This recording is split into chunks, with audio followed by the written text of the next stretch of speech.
Hello everybody, my name is Wilder, and SpongeBob Battle for Bikini Bottom is a game that is close to my heart. It was a big part of my childhood. I owned it on the PlayStation 2 way back in the day, and I had a blast with it. The original game came out on the PlayStation 2, the GameCube, and the Xbox back in the day, but just recently the game has been completely remade, and it's called SpongeBob Battle for Bikini Bottom Rehydrated. I was super excited when I saw this game was announced, and I wanted to try it since I heard about it. Now that it's finally here, the developers actually sent me a review code. Thank you so much for that. So I thought I'd try it out and let you know what I think.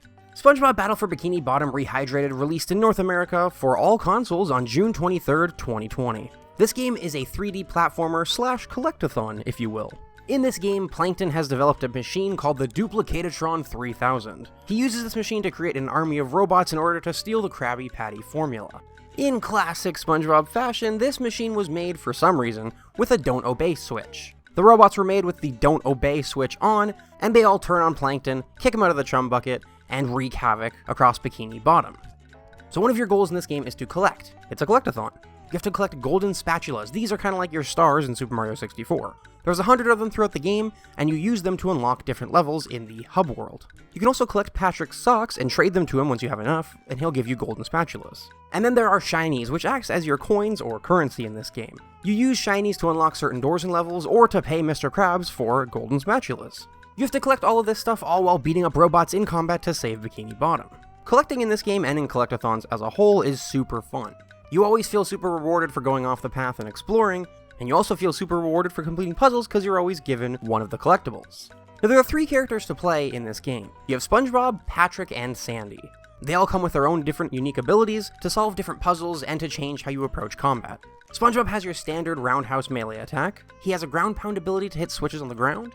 He has a rising attack to hit enemies or switches above him, and he has level-specific abilities which are really cool, like this one ability that lets you turn into a ball and roll around downtown Bikini Bottom. When you're playing as Patrick, your base attack allows you to move forward a little bit if you use it in the air, which is new to Rehydrated, so it can come in handy when platforming. Patrick also has the ability to pick up and throw objects, to hit switches or other enemies. He also has a ground pound just like SpongeBob, but if you ground pound near an enemy, the shock wave from it will stun enemies, which allows you to pick them up and throw them. And Sandy, in my opinion, has the coolest abilities of all 3. All of her gameplay revolves around her lasso. She can attack enemies at a distance, both on the ground and in midair, which can be super OP in really sticky situations, but she can't do this to all enemy types. So for the rest of the enemies, she has her base attack, which is her karate chop. But what makes her really fun to play is that she can use her lasso to glide through the air and cross big gaps. Also, there are specific hooks that she can swing on using her lasso to cross gaps as well. Kind of like a Spider-Man situation. It really feels like it sometimes.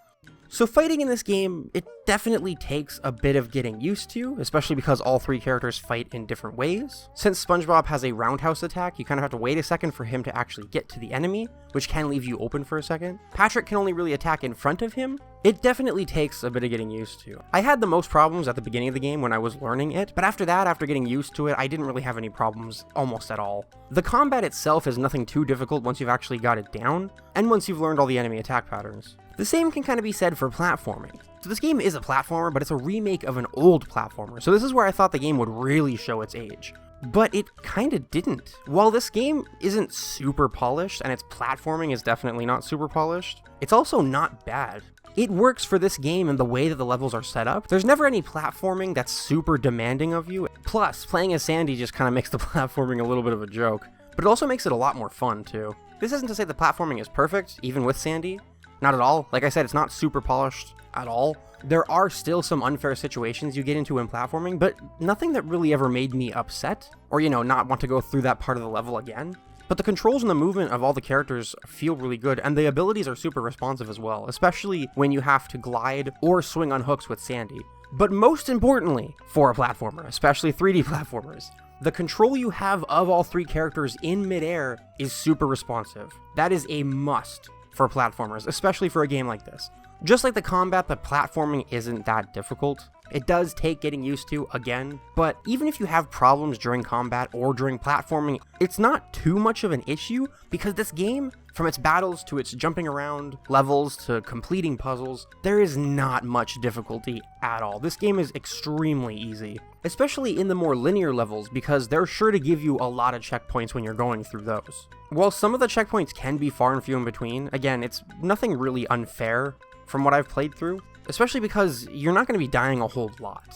Most of my deaths in the game actually came from me getting knocked into something that hurt me, instead of dying, like actually in a battle or something.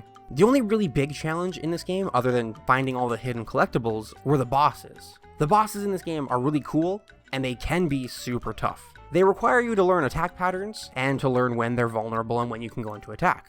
Nothing out of the ordinary for a game like this, but they're definitely more challenging than anything else you'll come across up to that point. They make you sit up and kind of think about what you're doing and how you're playing the game, which is not to say the rest of the game doesn't do that, but the bosses definitely take your attention more than the levels do.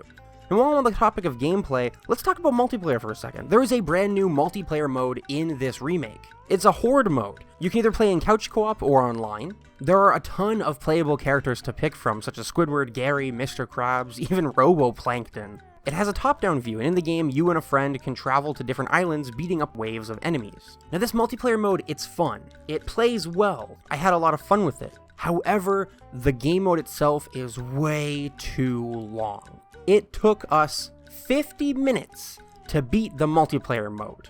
One level, if you will, of multiplayer. It took us 50 minutes. In this game mode, there are a lot of islands to go through, a lot of waves to go through. There's like 70-something waves of enemies, I believe. And the way it's set up, you have to do it in one sitting. It took us about 50 minutes to actually beat it. This is way too long in my opinion. I would have much preferred if it was split up and there were, instead of having all of the waves in one sitting, I would prefer there to be different maps, if you will, with different themes to them. It was a lot of fun, but it was really, really long. I was actually really surprised. In the middle of playing, like 15 minutes in, I wanted to try some other characters to see how they played.